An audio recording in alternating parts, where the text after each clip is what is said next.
All right, we ready? Yep.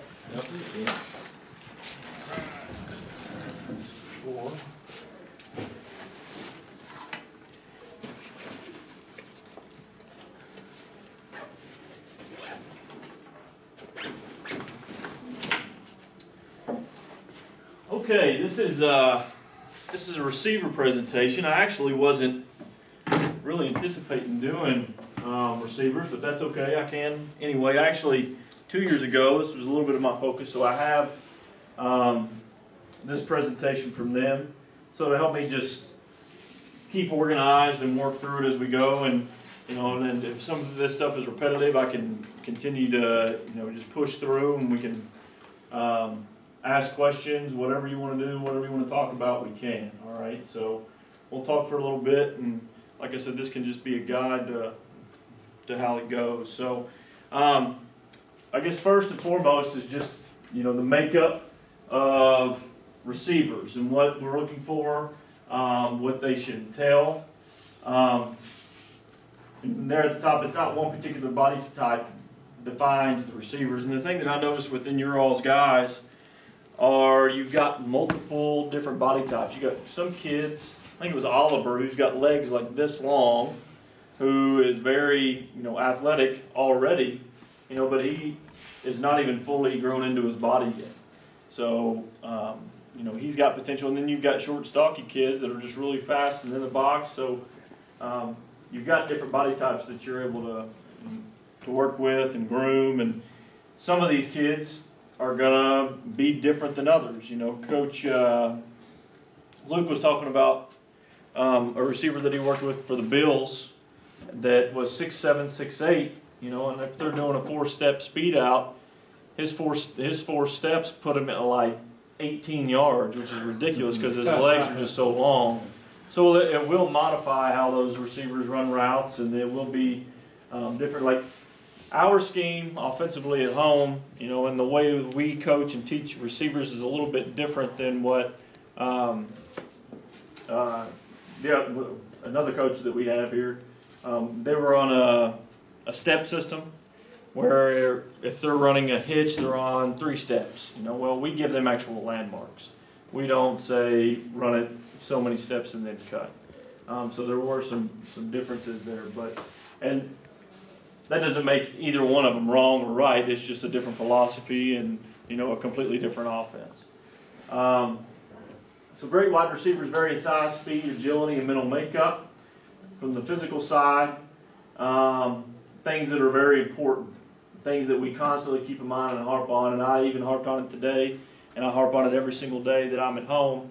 We start from scratch every year. Even the guys that are 3 years in, they're going to be seniors. We start with stance, because a lot of these guys get really comfortable and they start, their stance gets away from them, and they're not diligent, they're not detailed in their stance anymore. So we have to go back to from the very start and make sure we're lining up correctly. So stance, your release, how are you getting off the ball, route running, hands, blocking, durability, ball security, speed, acceleration. These are all things that make up the receiver. And then you have the mental side, which is the assignment, alignment, defensive recognition, adversity approach. Before we left home, Coach Clark was addressing our team, and one thing from the mental side of the receiver play that stands out to me for us and what we have an issue with is leadership. We don't have a whole lot of leaders in our receiving group, and that's probably universal from team to team. Like for the bigs, O-line, D-line, they teach each other, and there isn't much ego within that group. I find like within our receivers and DBs even at home, they don't talk very much for whatever reason. There's more ego. There isn't, hey, let me help you and pull you to the side amongst one another and work route running.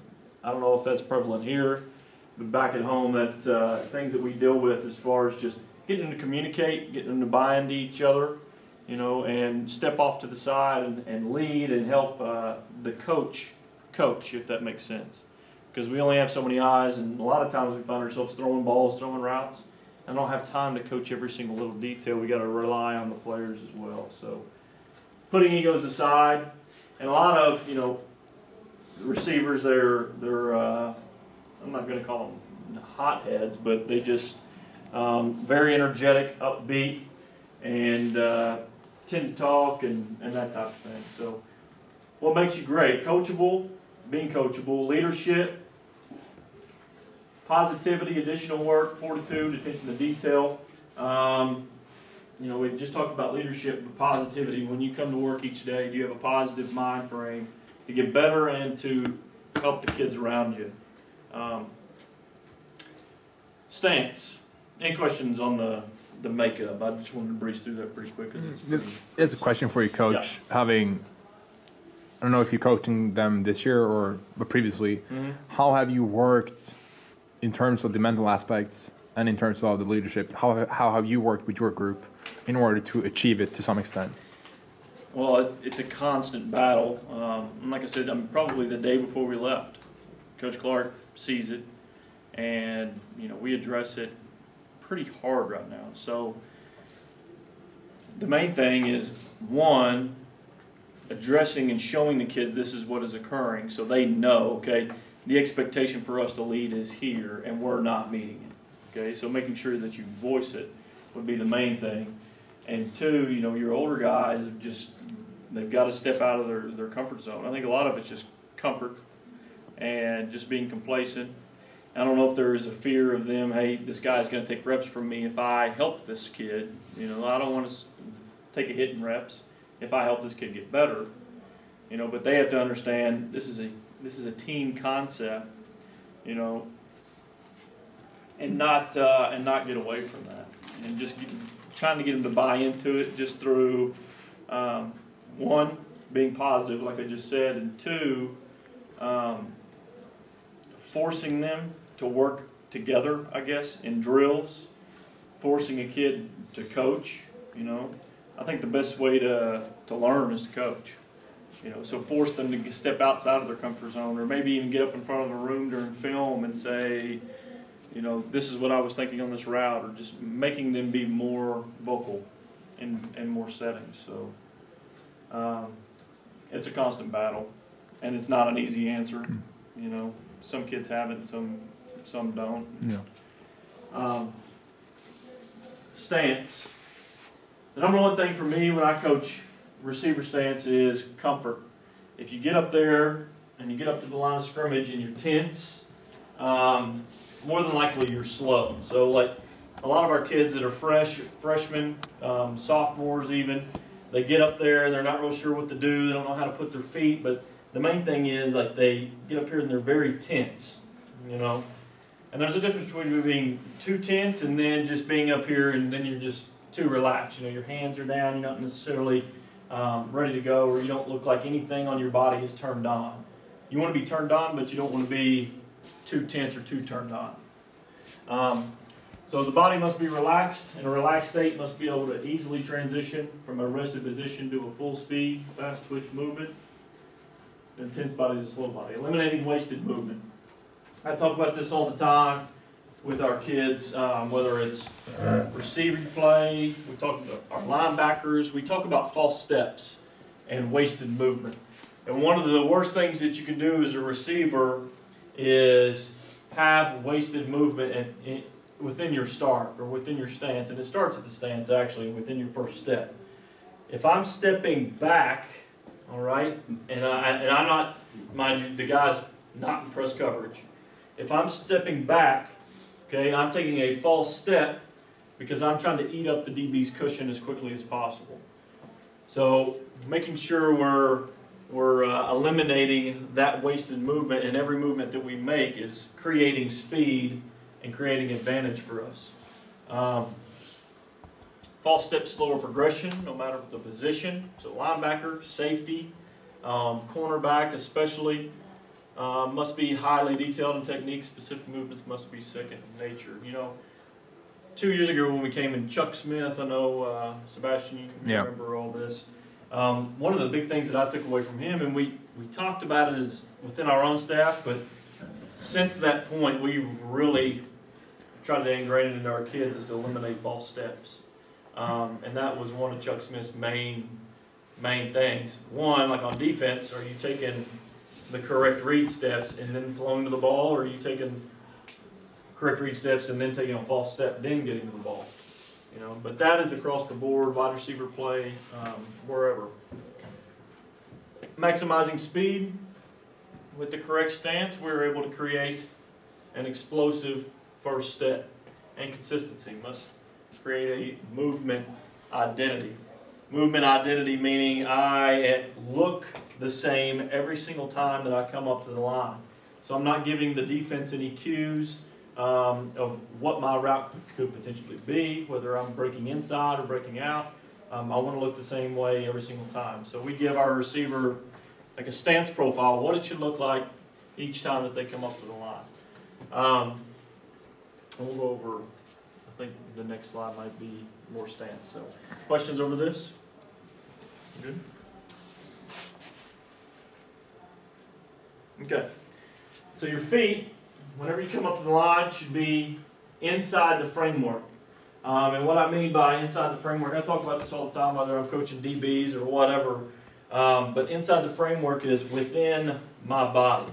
I don't want to be really stretched out and my back foot be outside of my body, if that makes sense. I'm inside of my framework. So whether that's here or slightly back or within the shoulders, that's what I'm talking about. But an elongated stagger, when I say stagger, your feet are staggered as in like toe-to-heel relationship. Staggered in or staggered out, but it's an elongated stagger. So this is Megatron, and he has an elongated stagger where the feet are separated more.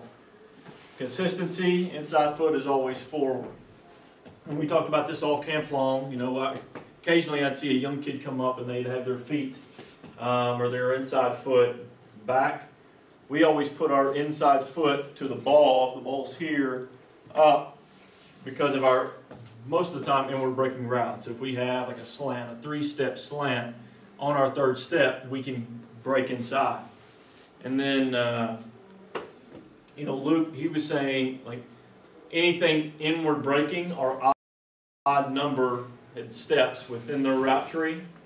Anything outward breaking is a even number of steps. So if they're on a 4 or 6 step out or speed out, they hit their 6th step, they can get out. They're not having to take an additional step or false step to get out. Okay? So we do it because of the 3-step slant. And then everything else is based off of that, of depths. And like I said, you have to be consistent so the defense can identify if I put my outside foot up, I'm automatically saying, hey, I'm coming inside. The back heel is off the ground.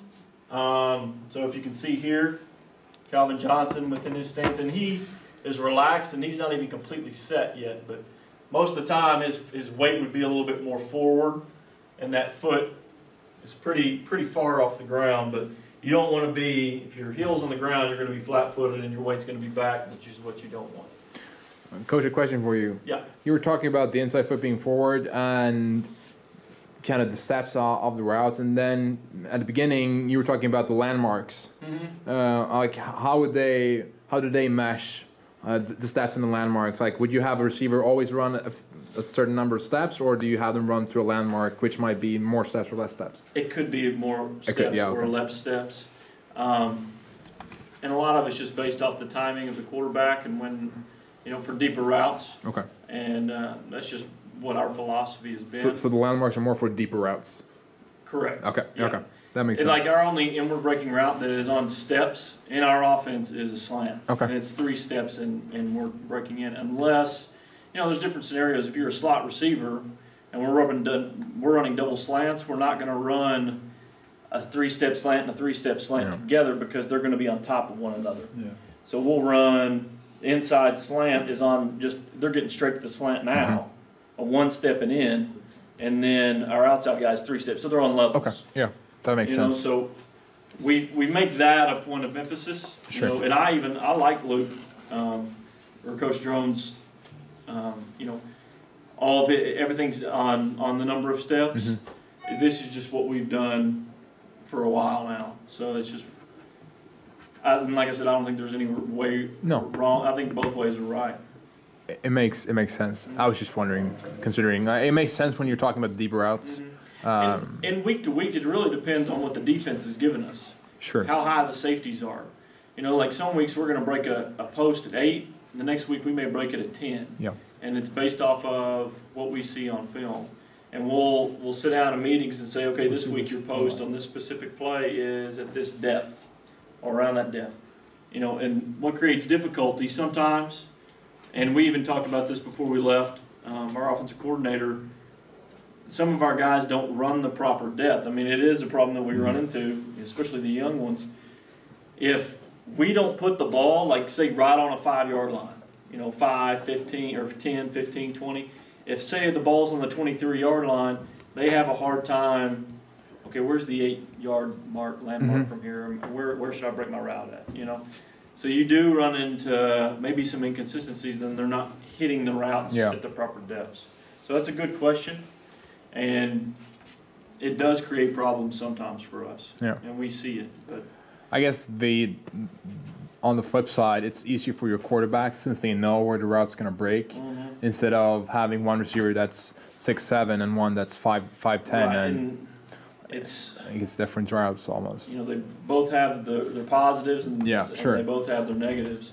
You know, and body type wise, we don't have a kid that's 6'7" sitting around that's going to run you know, a 12-yard 3-step hitch. You know, but. It's just what you like and what you don't like. So that's feet.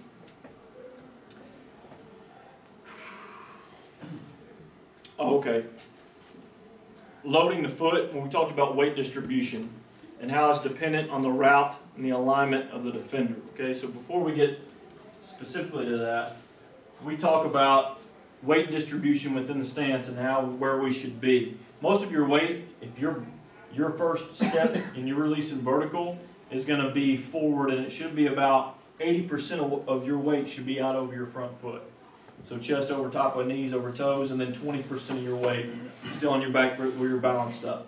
Okay, you don't want to be 90% and it's your toenail back here just creating balance. You want to make sure you do have cleats in the ground, but your weight's also forward, so you're not going to take a false step. If you're running, say, a quick slant, say you're the slot, and you're running a quick slant, and your first step needs to be inside, okay, and you're not supposed to take a vertical step, well, you're going to load your feet a little bit differently than you would if you're just a vertical release guy. So I always tell my kids, if the ball's here and I know I've got to get inside, one technique is to, and some kids aren't good at this because it's uncomfortable for them, but they have to practice it, is to load the inside of their back foot where you're going to apply more pressure here. So snap of the ball, I can press and step and go. It's a lot like pass blocking or pass setting, run blocking, run setting. You tell your offensive line, load the inside of your back foot or your front foot. It's the same concept. Load the feet where you're wanting to go on your first step.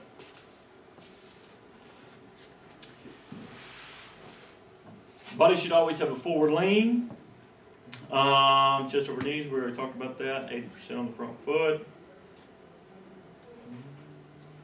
Okay, arms in your stance. Your arms should be relaxed, but they should always be up.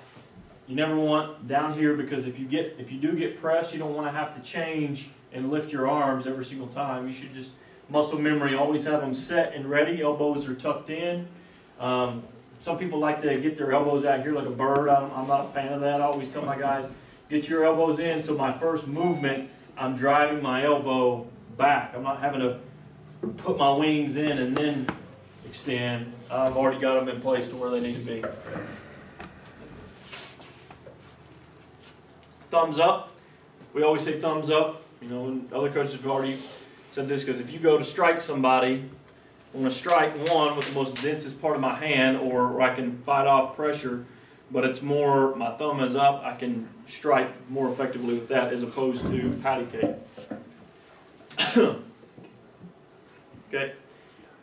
Your eyes, and we've placed an emphasis on this back at home, but scanning the defense while readying the stance. So as I'm running out, okay, and I start to get set up, before the snap of the ball, I should be identifying what is in front of me. Okay, a lot of kids just have a tendency to come up, get set, and they're like looking at the ball, straight at the ball.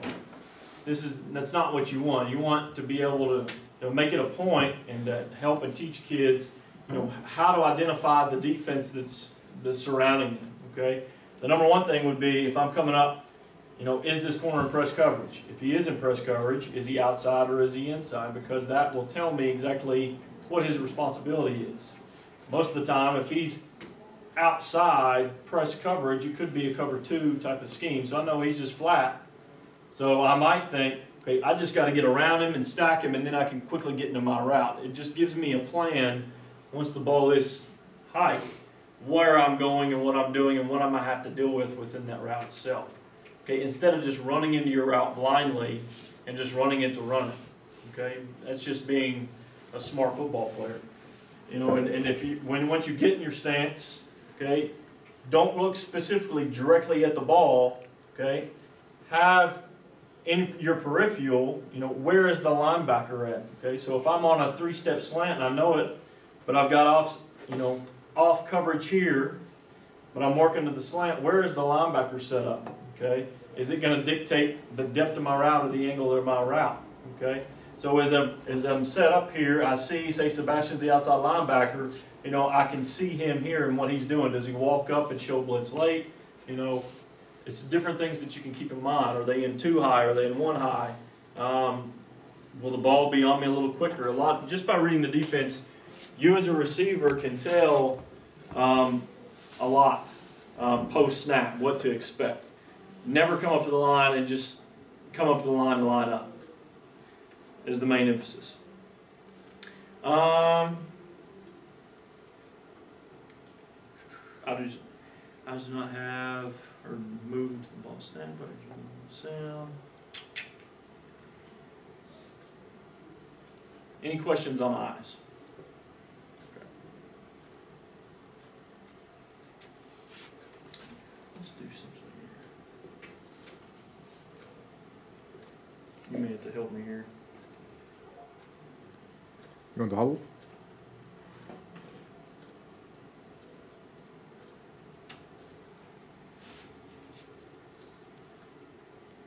I may have some stuff on receiver, I can't remember. Well, you can log in the Gilbert's account there.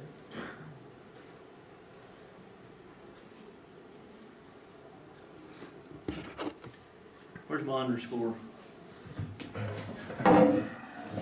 It's different. Oh, I got it.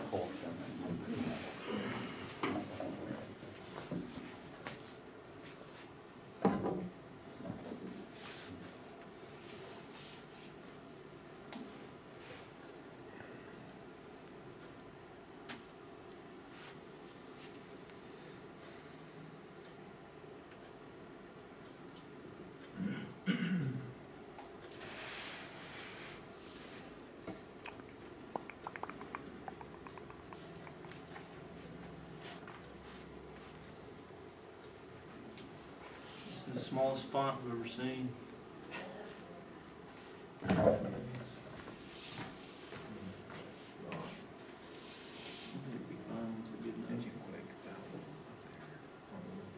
What? That? Yeah.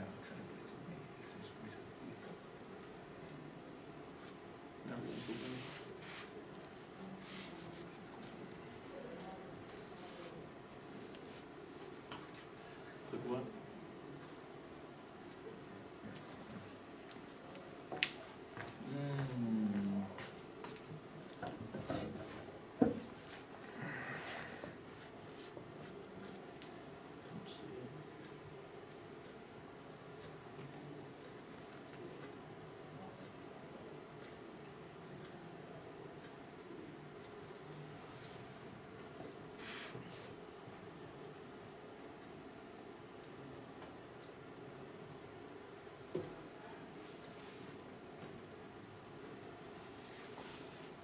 Okay, took this video before we left, and it just gives you an idea, since we're talking about stance.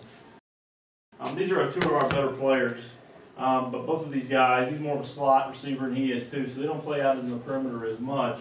But it gives you an idea, stance-wise, of what our expectation is. So we've got, and I had just talked to them exactly what I told you as far as weight distribution, 80-20, hands. Now, as you can see, his hands, he's comfortable, so I'm okay with it. I'm not going to sit there and try to overcoach him and tell him too much. But his hands, I would rather them be more apart and be here, okay? Where they're crossed, he has to either come out and then up or just back. I would rather just be more compact in the body because his elbows are out, okay? Now what we're working here is just a release and then a dip and rip stack drill, which is very similar to like a fly zone drill or anything of that nature, where he's playing the slot receiver position. He has a linebacker set out over top of him, and he's looking to get vertical down the field. Now, we have a big-time problem with our slot receivers. They want to come off the ball and they want to run directly into the linebacker for whatever reason. As a linebacker, it is my job to get my hands on a slot receiver as quickly and as long as possible, because I'm trying to disrupt the timing between him and the quarterback. And if you're running, short to intermediate routes, that's a big problem for us. So, we've placed a big time emphasis on avoidance on this first level, and we're trying to clear the backer and get away from it. So.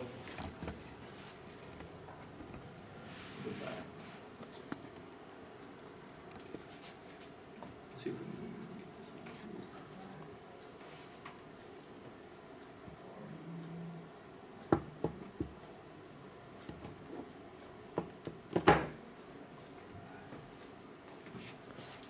Okay.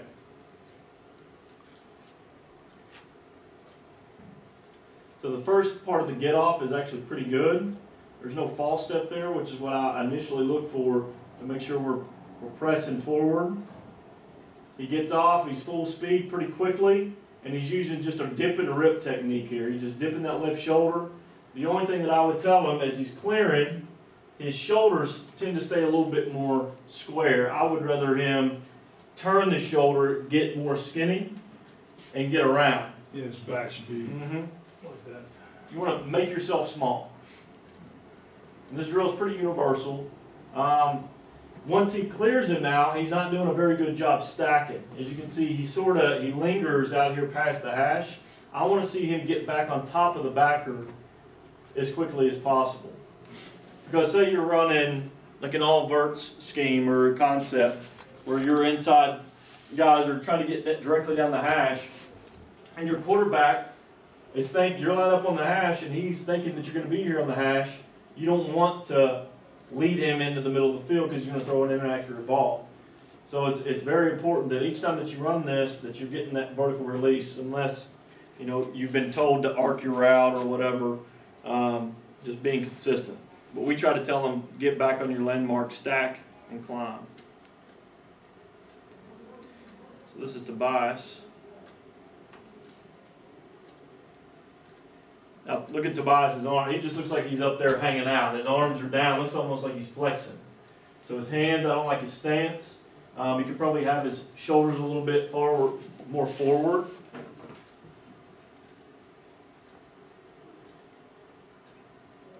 The get off isn't all that bad.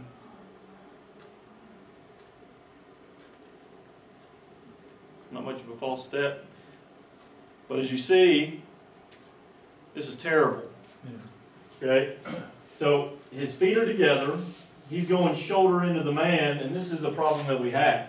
And it seems like, for me, when I think about it, I feel like it's an easy concept. I really do. But it's more difficult to execute than we think, and that's why we talk about it so much, because this is a young guy, he's inexperienced, he's going to be very good, but it just takes reps to get better at it. Okay, so he runs directly into the back. At this point, the route is dead, he's not going to get the ball. He's got to be able to clear, rip, stack, and get around. See, that's pretty good. He gets narrow, And he's still outside a little bit. I want to see him get back on top of the route a little bit quicker than what he is.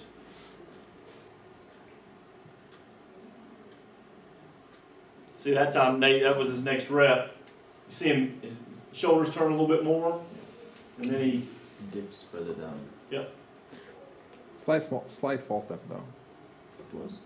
Yeah, just look at where his foot is, and yeah, that forward foot. Yeah. Yeah. See, this dropped, and then he's stepping forward. He should just press with his back foot and step to gain ground.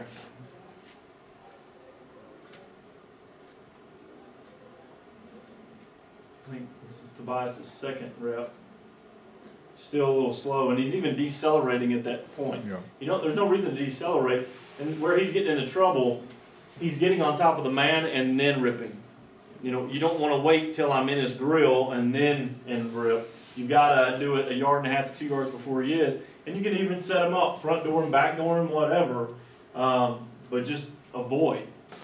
So, Coach, question for you. What's your aiming point for the guy who's ripping right now? You want him to press like outside hip to go inside hip, or how do you? It really depends on the route. Okay. A lot of the time, it depends on the route. But you have him like almost like we do with the fly zone, strike zone, with the avoid opposite type of thing. Yeah. You have the same You know, technique. I mean, if you're a slot guy, okay, and that's why we're doing this specific drill here, you may have inside leverage, or most of the time you might have inside leverage. So you're already attacking his outside shoulder. Just take what he gives you, but don't get widened. Don't let him get on you and really get widened out. Or, you know, if he's here, I'm going to take his inside shoulder, and then if I'm going to go out, I'm going to make sure I stack back on top. Yeah. You know, a lot of it's just depending on where you're going to be or where you're going. You know, if I'm trying to get out and he's inside leverage, I'm not going to run to his inside shoulder. You know, you just got to be smart.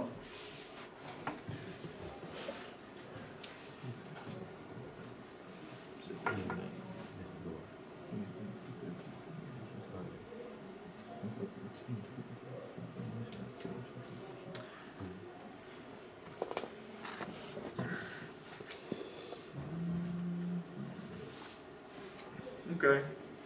This, we're running into the same problem that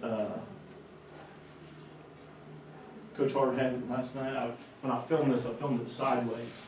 But this shows you stance, and this is what we use to as a press defeater. Okay, and we call this foot fire, and this is one of our foot fire drills. We'll just throw it in here because we got it lined up already. But sorry it's tilted, but what I do, I take one of those ladders, and we were doing this the other day in practice. And we use a ton of agility ladders in the winter in our off-season training, so our kids are familiar with stepping in, stepping out, and what they're meant to do. So I try to associate that with the actual receiving drills themselves. And what we do is at what's called a foot fire. At the snap of the ball, our kids are going to step into the ladder and it's basically just like a buzz of the feet. It's pop, pop, pop, pop, and I'm trying to get this DB to shoot his hands and become off balance, so I can either dip and rip, I can slap their elbow, which is a key point of where we want to aim with our hands, and then dip and rip, or just any type of way to clear the man. But as you see here, I'm overemphasizing when I'm coaching this, I'm overemphasizing them stepping into the ladder and maintaining that buzz. Whenever you foot fire, you're not gonna sit there and foot fire for 3 seconds. It's step, pop, pop, pop, go. It's a real quick movement. This is overemphasized, but it just gives the receiver a feeling of what it's supposed to feel like to step forward and fire their feet while a DB's on. Now, as you can tell, in their stance, I have their foot inside of the ladder. Now, a problem that we started to run into when we first started doing the drill, I had their foot outside, and they were having to step forward and then step both feet in the ladder, which I didn't want. A foot fire should be their back foot comes up, pop, pop, pop. Okay, so that's why I want their front foot or their back foot should be the first foot to step forward. This foot should not move forward. That one's actually pretty good. Does a good job dipping and ripping there.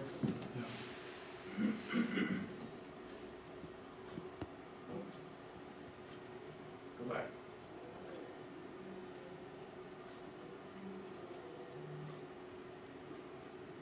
So after we foot fire, okay, what I've told him here is the only thing I want him to do is just dip and rip and get around the DB, which he does a really good job. Now, later we'll implement the arm crossover where my aiming point will be the elbow of the DB shooting his hands, but for this specific moment, we're just dipping and ripping and getting around, stacking.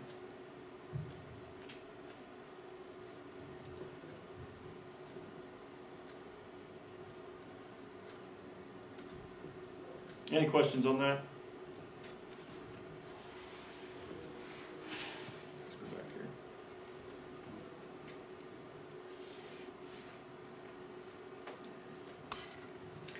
Pre-snap alignments. Everybody in here familiar with pre-snap alignments? Or what that, ever heard that terminology? I know you have. Real quick, we harp on this all the time, and we tend to,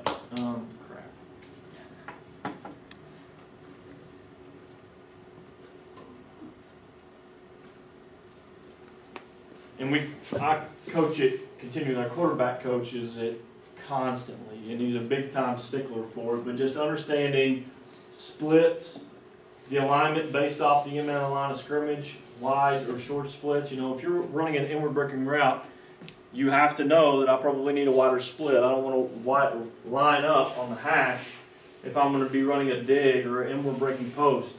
Widening your splits out. If you're running a slant, you want it wide, but if you're running a, you know, that 4-step speed out that Coach was talking about, or the 6-step, you know, cutting your split down. Any questions on splits? Okay. How do you guys teach it? It's all based off of what our route is. So it's more getting the kids to know We have a concepts? predetermined width that could, because a defense is going to pick up on if you consistently are totally adjusting. You know, if your outward breaking route is way far in every time, then they're going to pick up on that on film. I mean, we do. The general rule of thumb is the top of the numbers for outward breaking routes, and most of the time, if we're running a slant, we'll widen them out a little bit more. But for top of the numbers is pretty universal for us. And then we give them a little bit of leeway. You can shorten down, you know, depending on the alignment of the defense. And then, you know, and it's dictated by the play as well. Our quarterback or our OC may change it week to week. I want you to shorten it down or whatnot. So it's just monkeying with them too. I mean, it's whatever you feel like, but making sure that you're not too wide and too short on specific routes. Talk about that. Leverage. Understanding the leverage is vital in becoming a great route runner. When we talked about this today with our kids, when we, or with your all's kids, when we were running a post route. And we were running, it was a 7-step post, and we were breaking in, and we were trying to get them to understand the difference of inside leverage versus head up to outside leverage. And if I'm running an inward breaking post, I have to establish leverage on the DB so I can get to my post. Okay?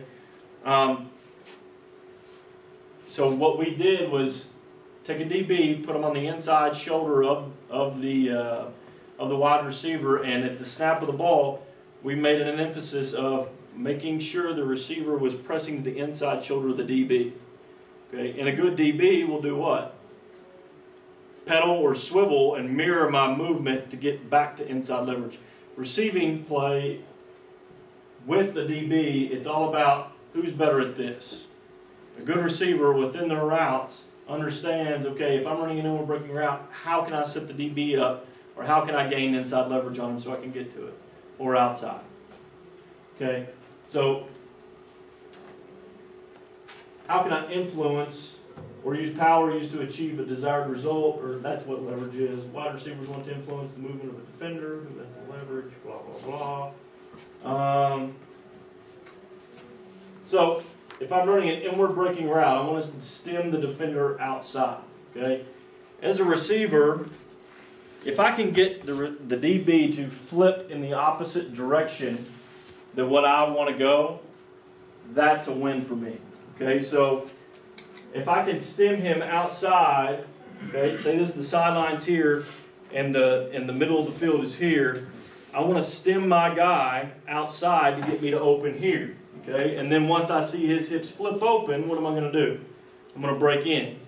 Okay, because now he's got to completely either speed turn and come back over the top, or he's got to stop and completely redirect. If I just run straight at him and break, he can stay square, and now I'm just running with him on the hip, playing upfield shoulder. Okay, I'm not creating separation. How can I set him up to get open and be creative to get open so I can catch the football? And same thing with outward breaking, stemming the defender inside and running outside. Yeah? You said on the post that you push the inside shoulder. Shouldn't you push the outside shoulder? You can do it either way. If I'm trying to completely to get him to flip, or say, like I was saying, he's going to reestablish leverage. A good DB will reestablish leverage. So stand up here for a second. Stand here. Okay. So say I'm the DB. Okay, and you know you're going to the post, and I'm already inside leverage. Okay. Now snap of the ball, you stem and you come to my inside shoulder. So just come at this angle. So you're working to this inside shoulder. Good. Now, if you can get there, okay, then, and I don't mirror you at all, you're going to gain your leverage. But say, go back. Say you're climbing to me now, okay, same thing, and I mirror your movement and I stay inside, okay. Now I'm not going to get to the post, okay. So now I'm still on this outside leverage. So what can I do now to get me to open up? Attack the outside shoulder. Yeah. With the head lean, with the hard jab step out, anything to get me to hopefully flinch or open to that direction. Okay. And there's various ways you can go about it. You can say you're running the same route multiple times. You set him up one way on the first route, and then you come back with another type of post route the second time around. Maybe a different release. You sort of like angle this way and then take Correct. it that way too. Yeah. Yeah. The main thing is at the top of your route, though, within a speed cut or a post, you don't want to find yourself doing this, because then you're never going to get to the post. Okay? But sometimes it's something as simple as just a hard head lean to get me to hesitate. Yeah. Is what you want. Don't lose your timing on it. I understand that. Yeah. But good DBs will mirror. I don't know how much mirroring you'll see, but it's just being smart and being creative. Being creative is the main thing.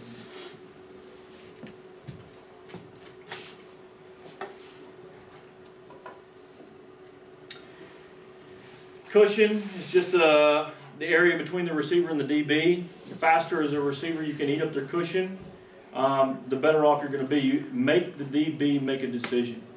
Get up in their grill, as they say. Because just like Coach was doing, the faster he gets on me, I've got to decide whether I'm going to continue to mirror your movement, or I'm going to stay where I'm at and pedal, or I may even stop. And then I've got to either flip, turn and run, or lay down. One of the two. You know, the quicker you can get them to make that decision, the better off you'll be. That's why speed kills. So stemming, just like what we just talked about. So how much freedom do you give your guys in terms of stemming? Do you say go creative and? Absolutely. Yeah. I give them a lot of freedom. Mm-hmm. You know, and I'll coach them through it. You know, but it's almost like the light comes on after a while. Once they start to understand leverage, you know, and how to manipulate a DB, they can start to figure it out, and I let them be creative in how they get open within the framework of the route. Like I said, now if you're on a post and you get to the top of your post and you start doing this and you're slowing down and it's throwing the timing off with the quarterback, then it's not effective. Yeah. You know, so then I'll be a stickler on it. But if it's fluid and it helps you get in and out of your cuts and your breaks and you're getting open, you can be creative. So let's take a seam route for example, and you'd have an outside linebacker, and he's on your inside. Like, to what extent would you have your slot receiver stem him, and to what extent would you say just leave him inside and take it outside? Like, most of the time, I just tell him to leave him inside. Leave him inside? Because I don't want the linebacker to even touch my guy, or even halfway even get close to him, because I'm trying to get him on a free release. Yeah. You know, and even similar circumstance, if you have a corner on the outside and they're in press coverage, well, stemming goes out the window at that point because he's already hip to hip with you. Now my only job is to clear him, stack him, and get on top of him so he can't get back with me and have a chance of breaking up the ball. So avoidance from the slot position is my main priority. So I wouldn't say, okay, I want you to run at him and then break back out. If he's giving it to you, take it. Yeah. You know. Yeah. Or dip and rip and get around. Now, if he starts to, rope out on you, you're going to have to be creative to work your way around. Yeah.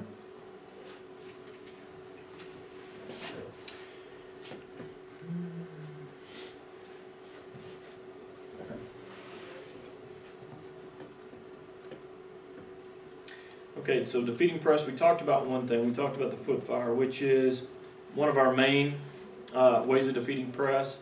And just to reiterate, it's just the fast pitter patter at the snap of the ball, where the number one thing I'm trying to do is get a corner to become off balance. All right, because the good corners will sit back and they're just mirror your movements. But if I can foot fire and give them the impression that I'm coming straight at them, but in reality I'm just sort of sitting, and get them out over the toes, I put myself in a better position to hand fight and get around. So you have foot fire. We also have a step back technique, or you can just call it step back, okay? Where it may seem like a false step, like when I told you if you're getting off coverage, your first step should be where? Forward. This is the only time I will tell my receivers to take a step back, but it's not a false step in this case if I'm getting press coverage. So if my inside foot's up, I'm getting, come here, coach. I'm getting inside leverage. Just come up here. You're in press. All right. So if I'm here, more inside a little bit. You don't even have to cock. You can just be head up. Good. All right. And say he's being very aggressive with his hands. The first two to three snaps or whenever I know they're in press coverage. All right, and my foot fire, he's getting his hands on me a little too much. My next tool in the tool bag or weapon, okay, might be my step back, just to throw a change up at him. So snap of the ball, you go to shoot your hands, I'm going to step back, and what's that going to naturally get you to do? Move forward. It's going to get you to move forward and hopefully get off balance. So if you move forward, you shoot your hands, okay, I'm going to push you to the side, dip and rip and stack, and get around. Okay? So you got foot fire. You have, you can sit down, you're good, thank you. You have the step back technique. We also have what's called a diamond release, or a 3-step outside release, and then you're cutting back in. So, I think on the left side is better. Yeah.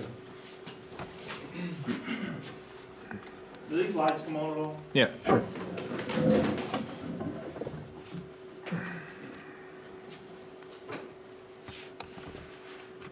So number one was foot fire. Number two was the step back. Number three is diamond. Okay? So diamond is if I'm getting that inside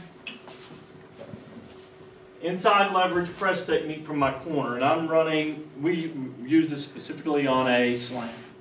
If I'm trying to get to the middle of the field, Okay? I'm going to take 3 hard steps. My first steps are going to be outside, and the only thing I'm trying to do is get this corner to open his hip. As soon as I see him open his hip,